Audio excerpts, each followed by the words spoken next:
आप सभी को पंडित अनिल पांडे का नमस्कार। आज का विषय है कि क्या चुनाव आयोग और कांग्रेस की मिलीभगत की वजह से इस बार वोटिंग में कमी आई है।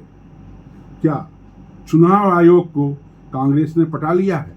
आप सभी विषय को सुनकर के हंसेंगे। ये अजीब बात है।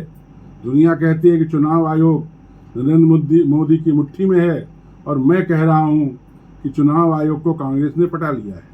मित्रों, हम सभी जानते हैं कि इस बार पहले और दूसरे दौर के चुनाव के बाद यह स्पष्ट हो गया है कि इस बार 2019 से कम मतदान हो रहा है। चुनाव विश्लेषक इसके कई कारण बताते हैं।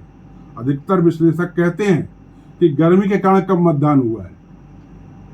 कुछ लोग कहते हैं कि मुद्दा विहीन चुनाव होने के कारण कम मतदान हो रहा है।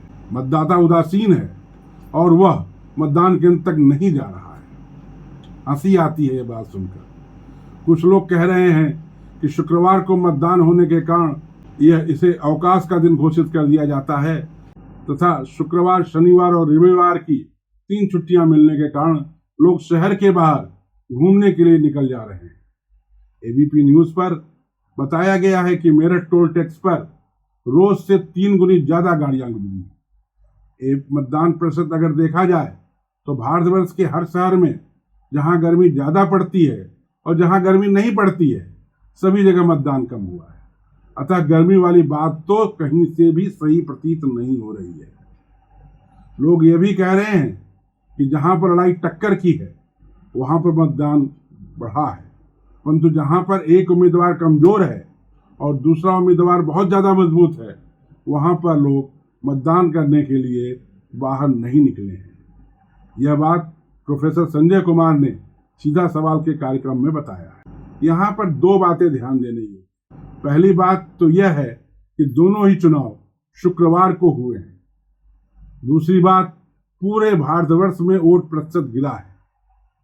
गर्म से गर्म स्थान केरल से लेकर ठंडा स्थान जम्मू कश्मीर तक, जो भी कारण है वह पूरे भारतवर्ष के लिए एक ही है।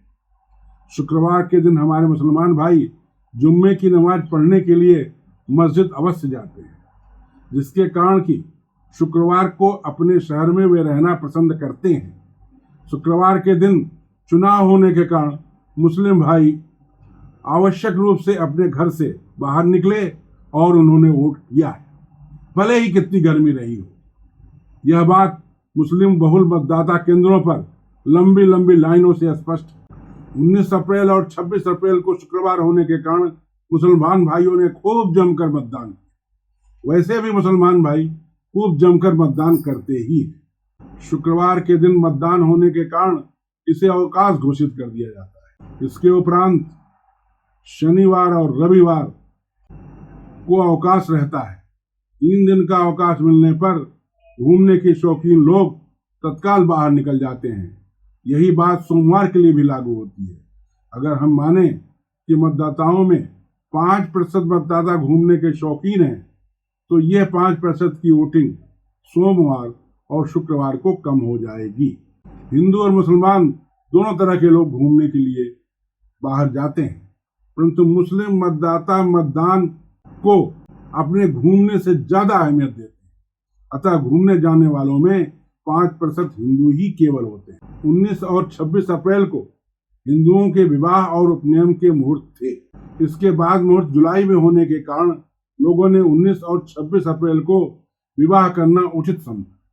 विवाह में लोग अपने रिश्तेदारों को और परिचितों को अपने यहाँ बुलाते हैं, सपरिवार बुलाते हैं। इसके कारण कि हिंदुओं की वोटिंग में काफी कमी आती है और यह कमी करीब 5% के आसपास अवश्य होगी। अतः हिंदुओं के मतदान प्रतिशत में काफी कमी आई है। अगर हम आगे पर ध्यान दें तो चुनाव आयोग ने जानबूझ करके 7 मई के मतदान के उपरांत 13 मई और 20 मई को सोमवार को मतदान रखा है। इस कारण हिंदू भाई लंबी छुट्टी मिलने के कारण बाहर घूमने चले जाएंगे और कम से कम मतदान में 5% की कमी होगी। मुस्लिम भाइयों के मतदान में किसी तरह की कोई कमी नहीं आएगी, क्योंकि मैं पहले कह चुका हूं कि हमारे मुस्लिम भाई घूमने से ज्यादा अहमियत मतदान को देते हैं। इस प्रकार हम कह सकते हैं कि 19 अप्रैल और 26 अप्रैल के अलावा 13 मई और 20 मई को भी मतदान 2019 के मतदान से या तो बराबर रहेगा या उससे कम रहेगा। एक बात बिल्कुल साफ है कि मुस्लिम भाइयों के 95% वोट इंडिया अलायंस को जाते हैं, हिंदू भाइयों के वोट कुछ एनडीए में जाते हैं और कुछ इंडिया अलायंस में। अतः यह साफ है कि जानबूझ करके चुनाव आयोग ने मतदान के दिन इस प्रकार निश्चित किए हैं कि हिंदू भाई कम मतदान करें, जिसका सीधा नुकसान भारतीय जनता पार्टी को होगा। चुनाव आयोग का यह कृत्य मेरे विचार से निंदनीय है और चुनाव आयोग निंदा के योग्य है। लोकतंत्र की रक्षा हेतु क्यों न कम वोटिंग के लिए भारत के निर्वाचन आयोग से प्रश्न किया जाना चाहिए और समीक्षा भी किया जाना चाहिए कि चुनाव आयोग द्वारा पिछली वोटिंग को देखते हुए क्यों नहीं इस प्रकार के निर्णय लिए गए कि इस बार भी मतदान प्रतिशत ज़्यादा से ज़्यादा हो और आगे बढ़े। मतदान अधिक हो, इसके प्रचार प्रसार के लिए करोड़ों रुपए चुनाव आयोग ने खर्च किए हैं। तो क्या यह राशि चुनाव आयोग और उसकी टीम से वसूल नहीं किया जाना चाहिए? मेरे विचार से चुनाव आयोग से कुछ प्रश्न पूछे जाने चाहिए, जैसे कि गर्मी को देखकर भी शाम 6 बजे के स्थान पर 5 बजे का समय ही क्यों निश्चित किया गया? 2 दिनों के अवकाश के बाद भी शुक्रवार और सोमवार को वोटिंग क्यों रखी गई? पहली 2 वोटिंग उसी दिन क्यों रखी गई जिस दिन हिंदुओं में विवाह के मुहूर्त होते हैं? गर्मी की भीषणता को देखते हुए वोटर्स को लाने के लिए वाहन का प्रबंध क्यों नहीं किया गया? वर्तमान में अन्य ई माध्यम जैसे कि ईमेल आदि से वोट करने पर विचार क्यों नहीं किया गया? वोट नहीं करने वालों के विरुद्ध कोई सख्त कानून क्यों नहीं बनाए गए? कोरोना में प्रशासन अगर जनता को घर के अंदर रहने के लिए मजबूर कर सकती थी तो मतदान के लिए बाहर क्यों नहीं निकाल सकती?